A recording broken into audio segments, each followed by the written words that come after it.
Alhamdulillah. Bismillahirrahmanirrahim. Alhamdulillahirabbil alamin wassalatu wassalamu ala asyrafil anbiya wal mursalin wa ala alihi wasahbihi ajma'in. Insyaallah alhamdulillah, syukur pada Allah dengan nikmat yang telah dikurniakan oleh Allah Subhanahu wa taala. Insyaallah pada malam ini kita nak sebut tentang bacaan Quran, iaitu sebelum kita nak baca santai-santai kita baca, iaitu saat mana Nabi sallallahu alaihi wasallam dalam hadis yang sahih ketika mana Nabi menyebut Iqra'ul Quran, bacalah Al-Quran. Nabi sebut baca, Nabi tak sebut tadabbur, Nabi tak sebut tentang baca makna dia, Nabi sebut baca je Quran. Baca je Quran kerana Iqra'ul Quran fa innahu ya'ti yaumal qiyamah syafi'an li ashabih. Kerana nanti saat mana datangnya pada hari kiamat, dia sebagai syafaat kepada orang yang membacanya. Jadi disebut ashabih, iaitu sahabat. Jadi orang yang dapatkan menjadi sahabat Al-Quran ni pertama mesti baca Al-Quran. Jadi kalau kita nak jadi sahabat Al-Muq, maka kita kena baca Al-Muq setiap malam. Sebab apa saya kata baca? Sebab itu berbeza. Yang mendapat syafaat ini adalah orang yang membaca. Bukan yang, kalau yang dibaca pun tak ada masalah. Cuma yang dibaca itu kalau tengok dalam kitab, kalau kita buka dalam kitab, dalam tafsir, dalam bukan tafsir Allahumma salli ala Muhammad wa ala ali Muhammad, bukan tafsir, dia fiqh Islam wa adillatuhu daripada karangan daripada Profesor Dr. Wahbah Zuhaili. Dia kata bahawa saat manusia yang disebut kesyafaat ini, dia mesti dia baca, ataupun dapat juga pahala bila mana dia dibacakan. Tapi syarat untuk dibacakan tu bagaimana? Adakah kalau kita buka Al-Quran, kita buka YouTube, kita dengar, pahalanya sama macam orang baca kat kita. Yang live, yang live. Okey, kita tengok. Dari sudut maksud ataupun dari segi makna, dari segi apa yang disebut di dalam dalam fiqh, perbincangan dari segi fiqh. Okey, kita buka dalam bab sujud tilawah. Pertama sekali, kita kena buka dalam bab sujud tilawah, kita akan jumpa bab ini.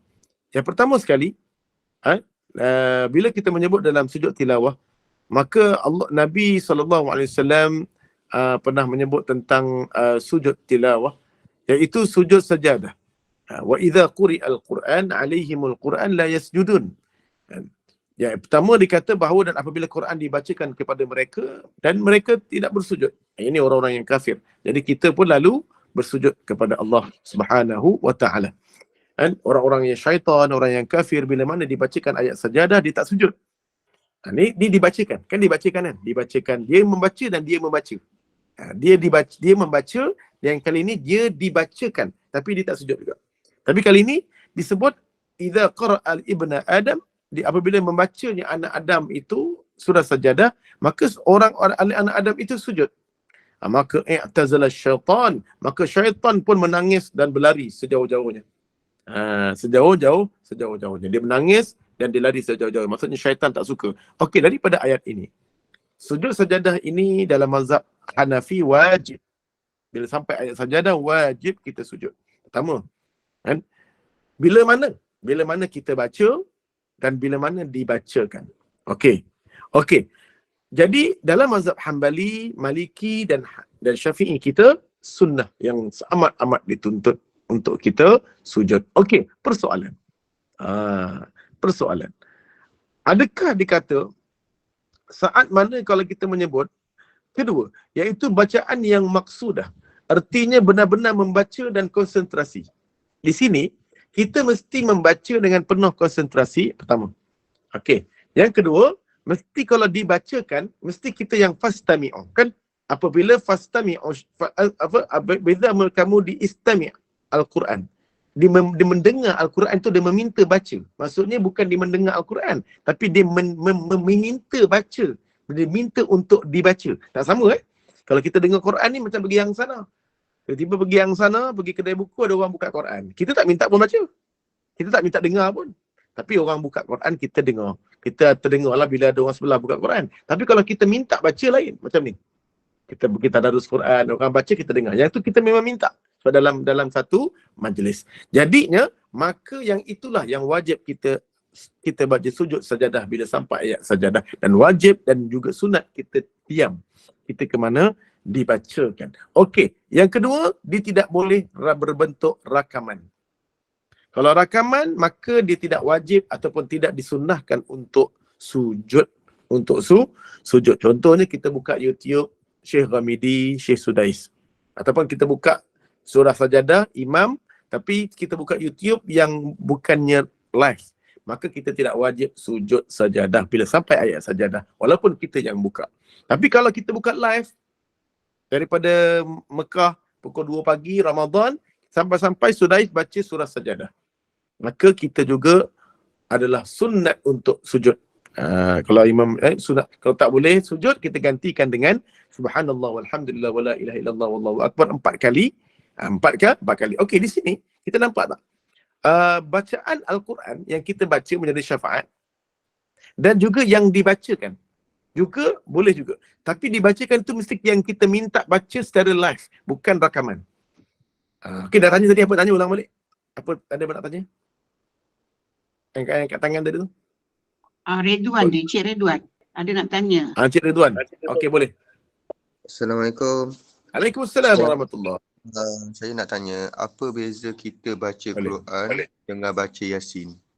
Kita macam tadarus, program selepas subuh, apa beza dia? Adakah pahala dia sama dengan kita baca Quran biasa?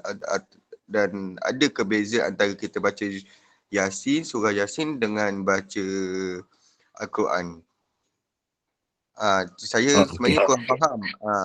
Itu je. Terima kasih. Assalamualaikum. Okey, pertama sekali, Nabi kata kalau kita nak dapatkan jadi sahabat Quran, maka kita kena baca Quran. Kalau kita nak dapatkan 30 juzuk, kita kena baca 30 juzuk. Jadi malam ni kita selalu baca surah Yasin, maka kita telah menjadi sahabat Yasin lah. Yasin adalah sebahagian daripada Al-Quran. Kan? Jadi kalau kita baca setiap malam surah Yasin, maka kita menjadi sahabat Yasin. Kalau kita baca Al-Mulk, menjadi sahabat Al-Mulk. Jadi Al-Mulk juga sebahagian daripada Al-Quran. Maksudnya yang Nabi kata adalah membaca seluruh Al-Quran ikutkan. Tapi kalau kita tak mampu, bacalah sebahagian daripada ayat-ayat dan surah-surah dalam Al-Quran. Jadi kena ingat, tetapi Bang Ridwan kena baca. Kena baca Yasin itu. Bukannya daripada dengar daripada YouTube. Tak masuk. Kalau nak dengar juga, kita yang minta dengar secara live. Contohnya kita datang majlis Yasin, kita duduk je. Tapi kita diam. Pun boleh. Tapi live. Tapi kena bukan rakaman. Boleh faham tak? Baru dapat syafaat. Kalau kita baca dan kita dengar YouTube, maka tak dapat. Cuma dapat pahala lah, dapat pahala dengar. Tapi syafaat dari tu, maka dia tidak dapat. Syafaat tu bagi orang yang mendengar dan meminta baca, meminta mendengar, tetapi meminta dengar itu syaratnya mesti bukan rakaman. Bukan rakaman. Okey, wallahualam. Ada lagi soalan tentang Iqra'ul Quran. Jadi kalau kita nak dapatkan ruqyah, elak daripada jin dan syaitan pada waktu malam, tak boleh buka radio, kaset, maka syaitan tak lari pun sebab dia bukan live. Wallahu a'lam. Assalamualaikum Ustaz. Ustaz saya nak tanya. Waalaikumsalam warahmatullahi. Misal kata kita menghafal Al-Quran kan. Lepas tu jadi bila macam sambil-sambil kita bekerja tu, hati kita sentiasa mengingat hafalan kita tu kan Ustaz. Apakah itu dapat satu huruf sepuluh pahala Ustaz? Boleh ke Ustaz? Ada ke kita macam tu ingat Ustaz? kita baca. Yelah macam kita menghafal. Ingat tu dalam hati ke baca? Dalam hati kita baca sentiasa, kita takut lupa. Jadi kita ulang bacaan tu dalam hati. Adakah pahala dia sama Ustaz? Oh, dia yang disebutkan pahala tu disebut Nabi kata iqra'ul, baca. Jadi kalau kita ingat tu tak adalah. Kalau kita macam kita dia kalau ingat saja, dia tetap mengingati Quran, mengingat Al-Quran dapat pahala, tu dapat. Tapi yang dapatkan pahala 1 kali 10 tu syaratnya mesti baca. Boleh faham pahala tetap dapat. Kita dengar YouTube yang rakaman pun dapat pahala. Tetap dapat. Tetap dapat. Kalau kita yang dikatakan tadi. Kita mengingat, jadi kita takut lupa. Jadi sentiasa kita baca dalam hati lah.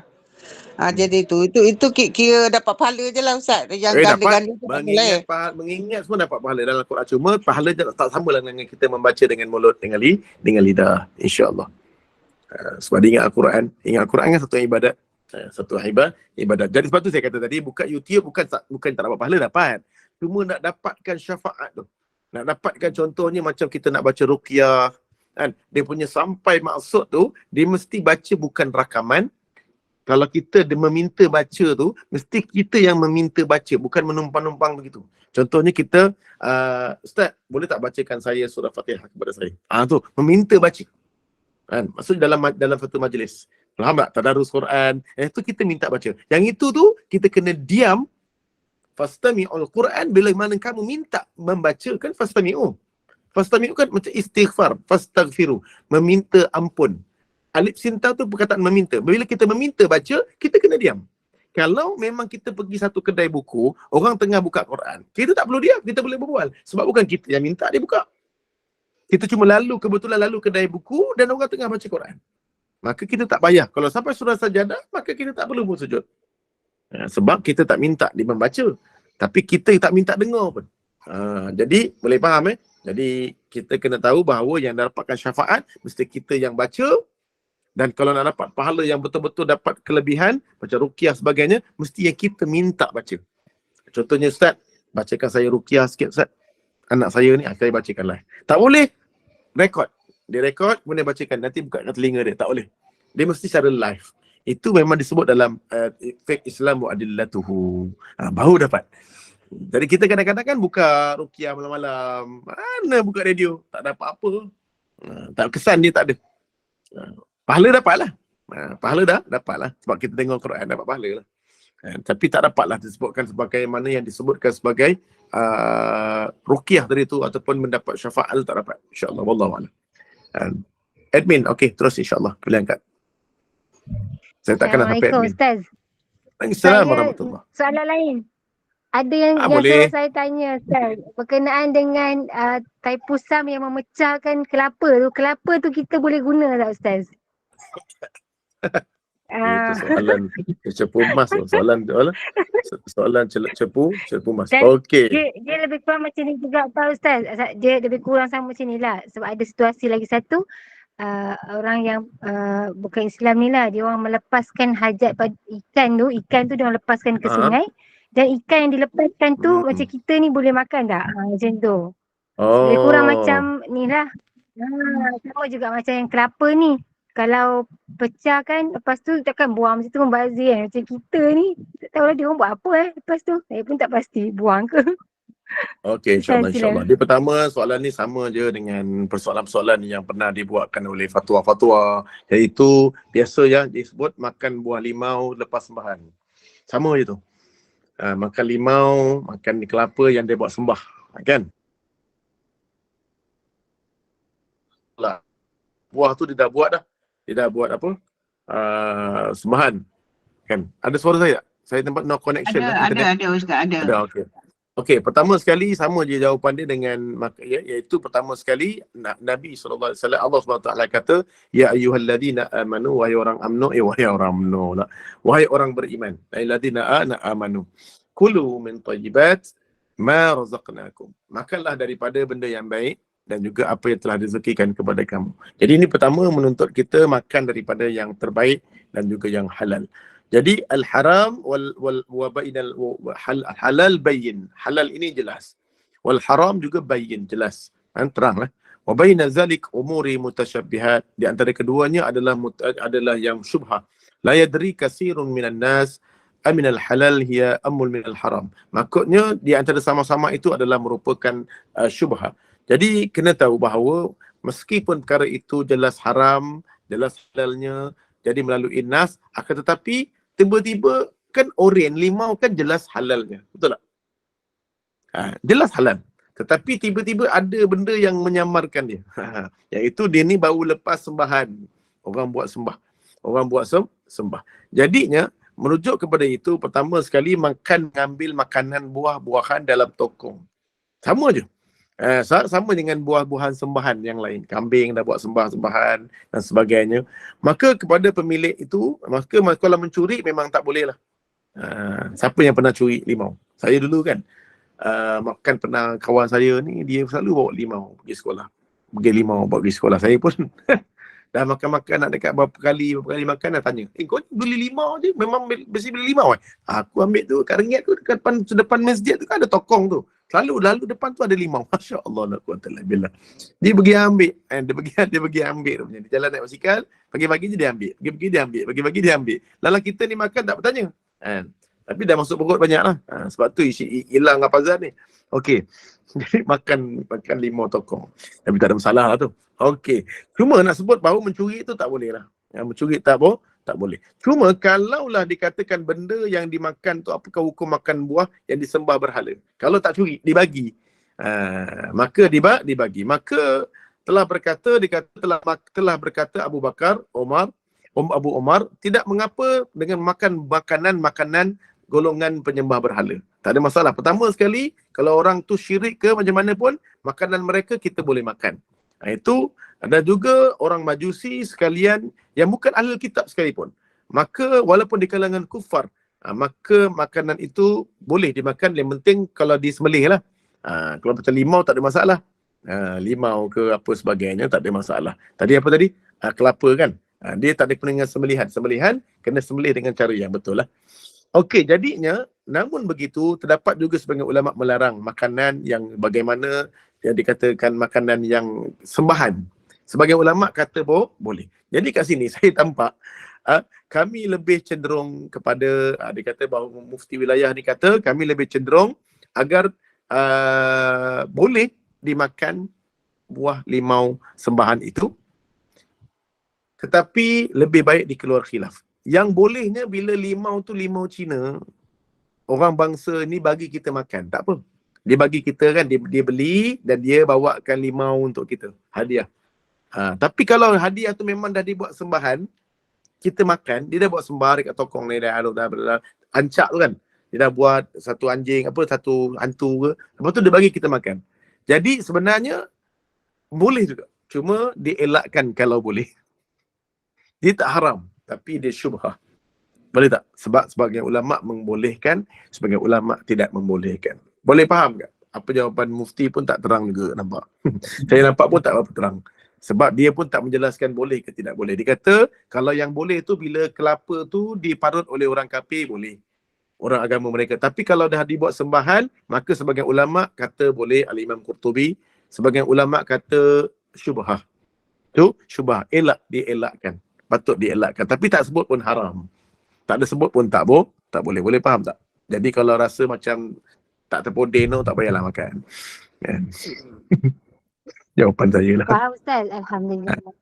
Okay, tapi Baik, tak ada yang kata terima kasih. haram. Tapi tak ada yang kata haram pun. Cuma kata sini bahawa syubhah. Ada sebagian ulama kata boleh, ada yang kata syubhah. Bila kata syubhah, rasanya macam baiklah kau beli santan santan segera nara tu kan. Buatlah sendiri. Buatlah sendiri santan. Okey. Jadi insya-Allah ada soalan lagi?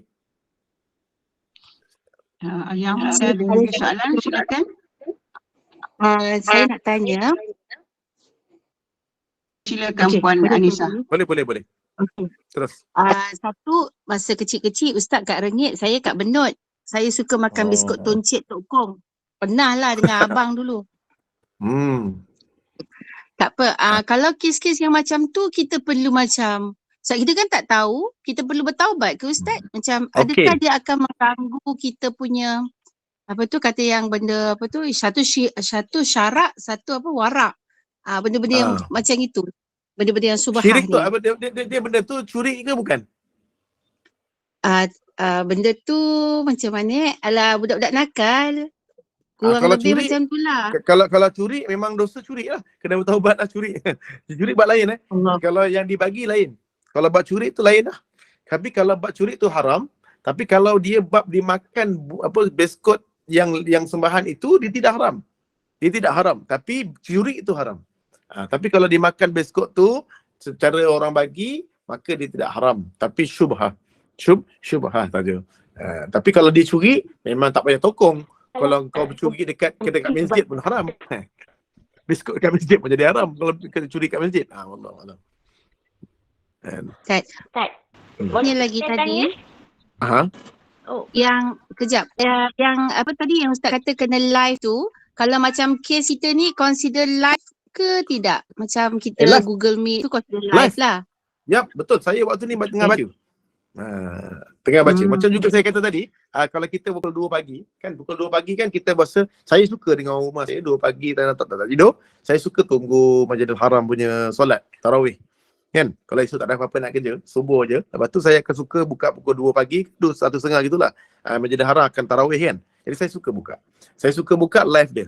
Sambil-sambil nanti saya ngonyel ke apa kan. Sambil-sambil kita ngonyel apa tu? Ala air kopi dengan apa karipap luar panas dalam sejuk. Karipap frozen kan. Karipap frozen tu. Sambil-sambil pakai kain gombang tu makan. Tiba-tiba kan. Tiba-tiba ayat live ni, dia tengah live. Maka bila mana dia sampai surah sajadah, maka kita juga kena sujud sajadah. Tapi kalau kita tak ada wuduk, maka kita kena gantikan dengan subhanallah, walhamdulillah, wala ilaha illallah, wallahu akbar. 4 kali. 4 kali. Sebab tu tengah live.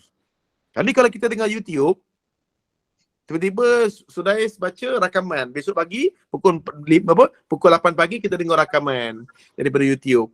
Kan? YouTube tu rakaman. Maka tak wajib pula. Maka tak perlu kita sujud sajadah sampai ayat sajadah.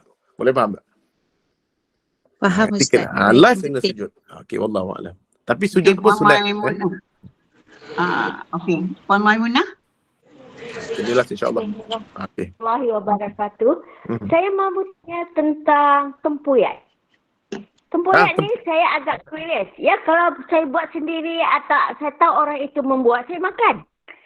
Sebab, tapi Lapar kalau lah dibeli perut. di kedai, kemudian dimasak di restoran tu, sebab tu saya tak makan. Sebab saya sayang dengan bacaan Al-Quran saya, terutama kalau saya sedang menghafal lah. Jadinya, adakah apa yang saya rasa itu benar ataupun saja perasaan?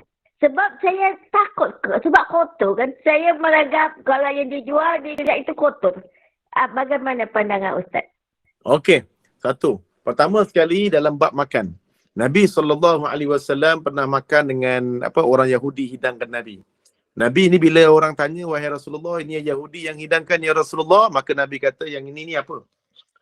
Maka Nabi kata pada satu hari pernah juga disebut oleh dalam peperangan Nabi makan roti. Maka Nabi sahabat kata bahawa Rasulullah ini bukan orang Islam buat. Maka Nabi kata roti daripada apa? Tepung. Keju buat daripada apa? Daripada susu. Maka makanlah. Maka Nabi dari segi banyak hadis, Nabi ini kalau makan, Nabi tengok dari luaran saja. Luaran saja. Bersih luarannya, maka bersihlah dalam. Maka Nabi tak pernah bertanya. Tak pernah bertanya. Nabi tak pernah detailkan. Sebab itu, antara Nabi Allah pernah menyebut halakal muqannitun. Maksudnya celakalah orang-orang yang terlampau teliti dalam bab fiqh. Dalam bab makan, dalam bab fiqh ni terlampau teliti. Jadi bila mana dia kata bila nampak je halal, macam contohnya kita makan, ada orang bagi kita gula-gula. Berarti gula-gula ni manis. Kan? Jangan teliti, jangan tampau tengok daripada mana daripada sini daripada buat daripada apa, tak apa, kita makan je. Sebab itu, tapi kalau ada benda yang baik, maka kita makan yang baik lah. Tapi kalau ada benda orang bagi, kalau beli kat kedai, kita nampak secara luaran cukup. Macam juga fake semayang. Kalau kita tengok dalam kat lantai tu bersih, maka tak perlu scan. Kita tengok lantai ni daripada mana, ada tak DNA babi dan sebagainya. Ada tak bulu kucing, ada berapa. Itu memang detail. Jadi wallahualam. Jadi kita makan je lah, tak ada masalah. Setiap kita dalam di segi makanan, maka kita cukup untuk melihat dari hukum luaran saja. Wallahu a'lam bis-shawab. Insya-Allah. Okay, Ustaz. Sama-sama. Jadi insya-Allah. Jadi kita pun Qur'ul Quran. Kak Siti. Ada Siti Hawa lagi ni. Siti Yang Hawa. nak tanya ni. Ustaz. Yes. Nak tanya Ustaz. Masa saya budak-budak dulu Ustaz, ada satu kebun tu tertinggal. Kebun orang tak itulah, orang tak ada terbiar lah gitu kan. Lepas tu Hawa makan buah larangan. Tak, okey tu lain. Okey, betul. Yelah. Bila budak-budak tu Ustaz, habis tu kan. Ada jambu dia, pelam dia, pada jatuh bersepah tu kita ambil lah makan Ustaz. Tu macam mana Ustaz? Ini tak ambil sejarah Hawa ni. Habis masa kita membuang, masa tu budak-budak lah Ustaz. Dia jam 3, jam 4, jam 5 tu. Okey, dia kata bahawa makan sama je macam kat asrama kita kan. Makan kat asrama, apa yang kita makan apa asrama buka curi itu budak-budak lah makan buah yang apa yang disebut sebagai terbuang, memang kita nampak pun orang tak makan. Jadi moga-moga kita bertaubat lah. Gini cerita sama ada macam satu kisah yang begini. Satu kisah yang mana kisah daripada ayat 1,000 dinar. Dia ni pinjam duit, tapi satu masa dia tak sempat nak pinjam duit kan. Nak pulangkan duit pada masa yang tepat. Maka waktu tu dia berdoa kepada Allah supaya dapat pulangkan duit dia. Pada satu masa. Jadi kat sini hukum ni, ulama' telah meletakkan bahawa kalau kita tercuri duit orang, tapi kita tak tahu nak pulangkan pada siapa, maka kita perlu ambil duit yang sama nilainya, contohnya 200. Maka kita kena ambil duit 200 tu, maka kita kena sedekahkan. Kita tak tahu jumpa kepada siapa, nak jumpa siapa susah je nak jumpa. Jadi kita ambil 200 tu, kita sedekah pada tabung, mana-mana anak yatim ke orang miskin, maka kita sedekahkan kepada orang yang kita pinjam tersebut. Sebab kita tak tahu nak pulangkan pada siapa. Kita curi kasut orang waktu muda, kan? Kita nak bertaubat balik. Maka perlu kita ambil nilai yang sama secara secara sangkaan yang kuat, berapa harganya, dan kemudian kita sedekahkan kepada atas nama dia. Kita pulangkan. Dengan niat, kalau kita jumpa balik orang tu, maka moga-moga Allah bantu kita untuk kita membayar hutang-hutang kita. Jadi berapa jambu tu, kalau kita rasa kita bayar balik berapa ringgit, 100 ke, kita letakkan duit ini untuk Pak Cik Pak Mail yang telah meninggal, aku ambil buah-buahan dia. Jadi wallahualam, sebagai ulama berkata begitu. Maksudnya kita dah tak boleh pulang kepada dia dah duit. Jadi kita ambil, kita sedekah dan kita letakkan atas nama dia.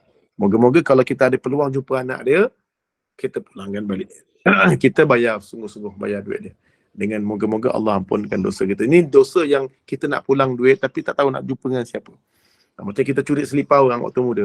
Selipar orang. Kita taubat, kita ada 5, 10 pasang kita curi. Kita nak taubat, kita nak cari tuan dia siapa. Kita kan curi kasut, mana ada tulis nama? Kat dalam tak ada kat kasut tu. Jadi itu cara dia. Wallahualam. Ustaz, kalau orang nak tanya sikit Ustaz, kalau orang tinggal barang kat kedai saya buat Ustaz, sayur lah macam-macam apa semua Ustaz, habis sampai 3-4 hari tu, boleh ke Ustaz kita apa ni kasih orang ke ataupun kita boleh. Makan ke mana Ustaz? Boleh. Kalau saya kasih orang dan niat sedekah pada orang yang beli tu. Orang yang beli tu. Kita kenal kan? Sama tadi. Kita ambil sayur tu dan kita bagi pada orang dan kita hadiahkan atas niat nama orang yang moga-moga pahala orang yang kita hadiahkan atas nama orang yang tertinggal tu.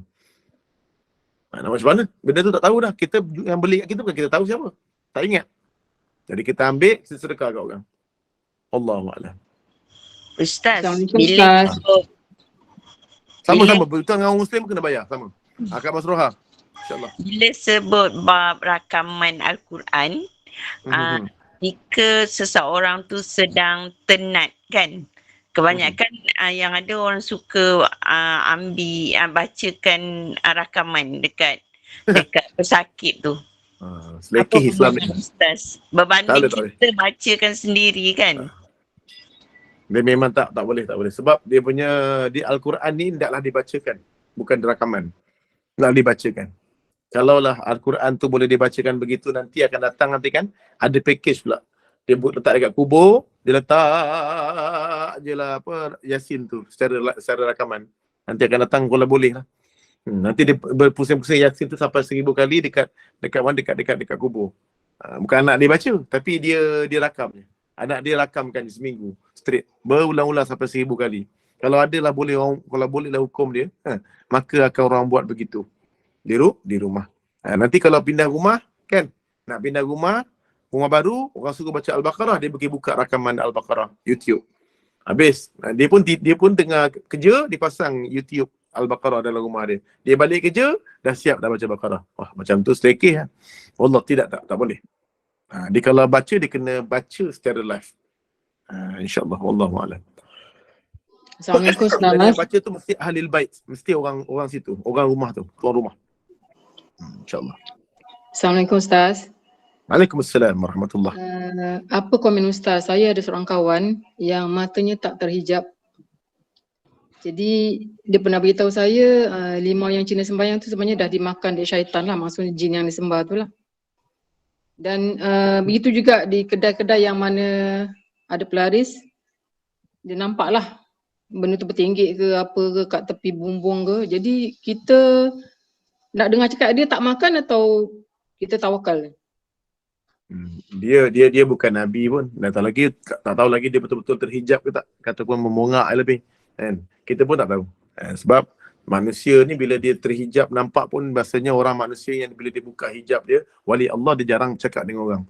Dia jarang cakap orang sebab dia benda yang lalu ni kan. Dia takkan nakap dengan orang biasanya. Sebab kalau dia cakap jadi dia orang pelik, orang gila. Jadi wallahualam lah. Kalau kita ada benda-benda yang macam kita pun tak pasti, tak ada masalah. Tapi kalau makan-makan yang ada benda-benda yang macam tadilah makan buah-buahan yang limau tadi tu, kalau saya tanya, saya tak makan. Saya tak makan. Kalau tak ambil lah. Saya tak ambil. Wallahualam. Sebab dia buah sempat. Wallahualam. Sebab dia kata syubhah kan? Ustaz, Assalamualaikum. Waalaikumsalam warahmatullahi wabarakatuh. Ustaz, macam mana kita nak mahirkan hafalan bacaan Al-Quran? Senang. Baca macam ni. Baca Al-Mulk. Nak baca Al-Mulk kan? Okey, Al-Mulk tu kena baca, dan kalau nak hafaz kena ulang Al-Mulk tu sebanyak 40 kali. Tak boleh 40 kali, baca 30 kali. Ulang, jangan hafal. Jangan start hafal. Yang kedua, kalau tak boleh 40 kali, 20 kali. Kurangkan. Okey. Lepas tu, ayat 1 separuh sampai ayat kelima, baca ulang lagi 40 kali. Baca ulang-ulang 40 kali. Sampai 40 kali ayat 1 hingga 5, baca separuh Al-Quran tu. Kemudian nanti kita ulang balik ayat 1 hingga ayat 1 je, ulang lagi dalam 20 kali. Ulang, tak payah hafal. Akhirnya kita akan menghafal sendiri. Elak daripada menghafal dengan cara tabarakalladzi biadihil mulku wa huwa ala kulli syai'in qadir. Jangan hafal macam tu. Kalau ngapal kena satu ayat. Tabarakalladzi biyadihil mulku wa huwa ala kulli syai'in qadir. Tabarakalladzi biyadihil mulku wa huwa ala kulli syai'in qadir. Tabarakalladzi biyadihil. Baca sampai 40 kali. Berulang-ulang. Itulah cara menghafaz. Wallahu a'lam. InsyaAllah. Dia tak boleh baca tabarakalladzi tak boleh. Jangan baca sikit-sikit. Faham? InsyaAllah. Okey, sama-sama. Okey, insyaAllah. Sama-sama kita nak baca Al-Mulk dah 10.30.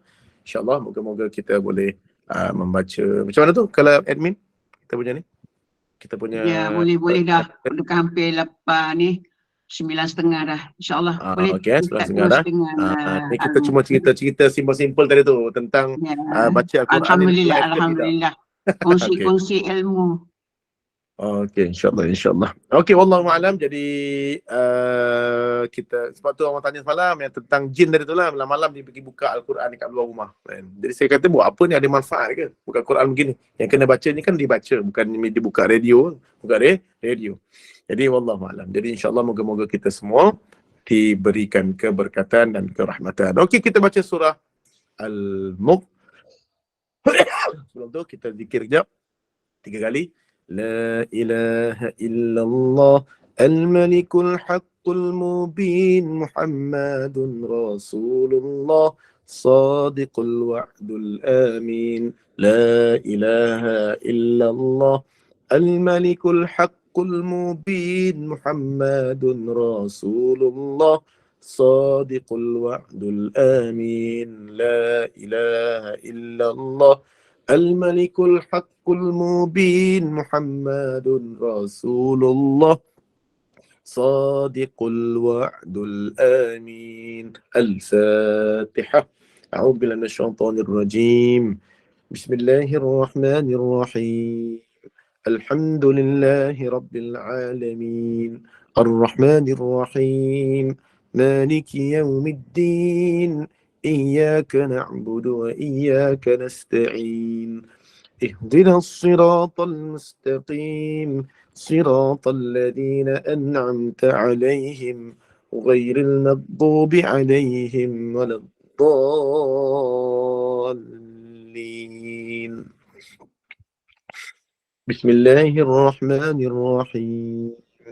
تبارك الذي بيده الملك وهو على كل شيء قدير الذي خلق الموت والحياة ليبلوكم أيكم أحسن عملا وهو العزيز الغفور الذي خلق 7 سماوات طباقا ما ترى في خلق الرحمن من تفاوت فارجع البصر هل ترى من فطور ثم ارجع البصر كرتين ينقلب إليك البصر خاسئا وهو حسير ولقد زينا السماء الدنيا بمصابيح وجعلناها رجوما للشياطين وأعتدنا لهم عذاب السعير وللذين كفروا بربهم عذاب جهنم وبئس المصير إذا ألقوا فيها سمعوا لها شهيقا وهي تفور تكاد تميز من الغيظ كلما ألقي فيها فوج سألهم خزنتها ألم يأتكم نذير قالوا بلى قد جاءنا نذير فكذبنا وقلنا ما نزل الله من شيء إن أنتم إلا في ضلال كبير وقالوا لو كنا نسمع أو نعقل ما كنا في أصحاب السعير فاعترفوا بذنبهم فسحقا لأصحاب السعير إن الذين يخشون ربهم بالغيب لهم مغفرة وأجر كبير وأسروا قولكم أو اجهروا به إنه عليم بذات الصدور ألا يعلم من خلق وهو اللطيف الخبير هو الذي جعل لكم الأرض ذلولا فامشوا في مناكبها وكلوا من رزقه وإليه النشور أأمنتم من في السماء أن يخسف بكم الأرض فإذا هي تمور أم أمنتم من في السماء أن يرسل عليكم حاصبا فستعلمون كيف نذير ولقد كذب الذين من قبلهم فكيف كان نكير أولم يروا إلى الطير فوقهم صافات ويقبضن ما يمسكهن إلا الرحمن إنه بكل شيء بصير أمن هذا الذي هو جند لكم ينصركم من دون الرحمن إن الكافرون إلا في غرور أمن هذا الذي يرزقكم إن أمسك رزقه بل لجوا في عتو ونفور أفمن يمشي مكبا على وجهه أهدى أمن يمشي سويا على صراط مستقيم قل هو الذي أنشأكم وجعل لكم السمع والأبصار والأفئدة قليلا ما تشكرون قل هو الذي ذرأكم في الأرض وإليه تحشرون ويقولون متى هذا الوعد إن كنتم صادقين قل إنما العلم عند الله وإنما أنا نذير مبين فلما رأوه زلفة سيئت وجوه الذين كفروا وقيل هذا الذي كنتم به تدعون قل أرأيتم إن أهلكني الله ومن معي أو رحمنا فمن يجير الكافرين من عذاب أليم قل هو الرحمن آمنا به وعليه توكلنا فستعلمون من هو في ضلال مبين قل أرأيتم إن أصبح ماؤكم غورا فمن يأتيكم بماء معين. الله رب العالمين. صدق الله العظيم. بسم الله الرحمن الرحيم. اللهم ارحمنا بالقرآن واجعله لنا إماما ونورا وهدى ورحمة وشفاء. اللهم ذكرنا منه ما نسينا وعلمنا منه ما جهلنا وارزقنا تلاوته آناء الليل وأطراف النهار واجعله لنا حجة يا رب العالمين. اللهم إنا نسألك علما نافعا وقلبا خاشعا وعملا متقبلا ورزقا واسعا يا فتح يا عليم. وصلى الله على محمد وعلى آله وصحبه وسلم. الحمد لله رب العالمين. تقبل الله منكم إنا ومنكم تقبل يا كريم. إن شاء الله. Minna wa minkum taqabbal ya karim. Alhamdulillah, amin, Allahumma amin. Jazakallahu khairan kasiran. Al-Fadil Ustaz Muhammad Khairul Fahmi bin Muhammad Anwar yang telah pun menyempurnakan kuliah maghrib kita pada malam ini. Mudah-mudahan Allah makbulkan segala doa kita dan kepada para almarhum almarhumah. Mudah-mudahan Allah cuci rahmat dilindungi daripada azab kubur dan ujian serta jauh dari azab api neraka. Terima kasih juga malam ini Ustaz mengambil peluang yang kita adakan untuk beri tazkirah tentang membaca Al-Quran. Moga kita dirahmati dengan berkat Al-Quran dan jadi Quran menjadikan kita petunjuk rahmat kepada kita, penawar bagi dada kita dan pengubat keresahan kita. Jadi semoga pencerahan daripada soalan-soalan yang diajukan oleh para jemaah tadi memberi manfaat kepada kita semua. Jadi terima kasih sekali lagi atas perkongsian ilmu pada malam ini. Sepatutnya kita ada kuliah insya iaitu pada pukul 9.30, tapi disebabkan Al-Fadil Ustaz Dr. Haji Muhammad Ashraf bin Suwarin tidak sihat, jadi kita doakan sama-sama mudah-mudahan Allah kurniakan kesembuhan, syifa yang sempurna kepada Al-Fadil Ustaz Dr. Haji Muhammad Ashraf bin Suwarin. Mudah-mudahan Allah mudahkan urusan Ustaz dan dapat terus memberi kuliah-kuliah di Gema Nur Iman insya-Allah. Jadi untuk makluman para jemaah yang dikasihi sekalian, kuliah kita untuk besok ialah bersama dengan Al-Fadil Ustaz Haji Zaidi bin Haji Edward untuk bacaan surah Al-Kahfi, surah Yasin, doa dan tazkirah. Terima kasih kepada tim Gema Nur Iman, terima kasih kepada para pencinta ilmu, kepada seluruh ahli keluarga almarhum almarhumah. Moga kita terus panjatkan doa, moga yang sulit dipermudahkan, yang mudah dilancarkan, yang buruk dijauhkan dan doa-doa kita dikabulkan. Jadikan setiap hari kesempatan untuk kita menjadi lebih baik dengan izin Allah Subhanahu wa Ta'ala. Jadi kita tutup tirai kuliah maghrib kita. Sekali lagi dipersilakan yang berbahagia Al-Fadil Ustaz Muhammad Khairul Fahmi bin Muhammad Anwar untuk membimbing baca tasbih kafarah dan surah Al-As. Dan saya mewakili tim Gubernur Iman memohon maaf atas segala kekurangan, kekhilafan sepanjang majlis berlangsung. Tafadhal maskura untuk Ustaz dan saya sudah hidung wabillahi taufiq. Wassalamualaikum warahmatullahi wabarakatuh.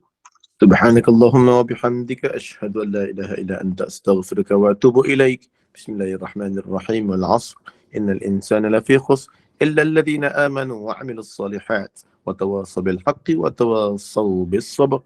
أقول قولي وصدق الله العظيم. أقول قولي هذا وأستغفر الله العظيم لي ولكم ولسائر المسلمين والمسلمات والمؤمنين والمؤمنات وبالله التوفيق والهداية. السلام عليكم ورحمة الله وبركاته.